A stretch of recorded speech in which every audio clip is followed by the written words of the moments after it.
एक व्यास जी थे, कथा कर रहे थे, ठाकुर जी की सेवा करते थे। तो कथा बोलते बोलते उन्होंने कहा, मैया ने ठाकुर जी को ऊखल से बांध दिया और श्री लाल जी ऊखल में बंध गए।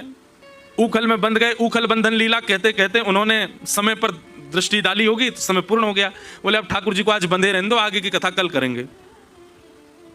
कथा पूरी करके चले गए। अपने ठाकुर जी की सेवा आदि करके उनको शयन करा दिया, स्वयं प्रसाद पाके शयन कर गए।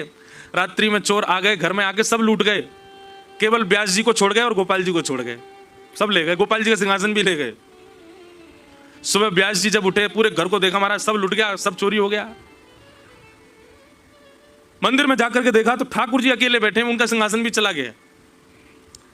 व्यास जी बहुत रोए, गला फाड़ फाड़ के आपकी कथा सुनाता हूं, 3-3 4-4 घंटा बिना पानी पिए आपका यश गाता हूं। पूरी दुनिया की आप रक्षा करते हो नाथ, मैं आपका यश गाता हूं, मेरे घर की रक्षा नहीं कर पाए आप।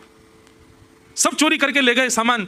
वैसे तो पूतना को मारने के लिए 6 दिन की आयु में आपके हाथों में जान आ जाती है, और यहां पे इतने वर्षों से मैं सेवा कर रहा हूं, मेरे घर की रक्षा नहीं हुई आपसे। ठाकुर जी प्रकट हो गए, बोल पड़े, बोले चुप, बिल्कुल, हमको क्यों डांट रहे हो? बोले नहीं डांटूं, इतना यश गाया, कम से कम बदले में हमारी रक्षा ही कर देते।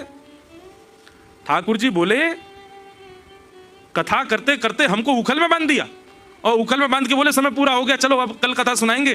चोर तो 4 दिन से पहरा लगा रहे थे, 3 बार प्रयास किया, तीनों बार चोरी नहीं कर पाए। कल ही क्यों चोरी हो पाई? कल हम उखल में बंधे हुए थे। हम तो चाह रहे थे कि ये ले लेके भाग रहे, हमारा सिंहासन भी ले जा रहे हैं, इनका हाथ तो पकड़े, पर क्या करें, तुमने हमको उखल में बांध रखा था।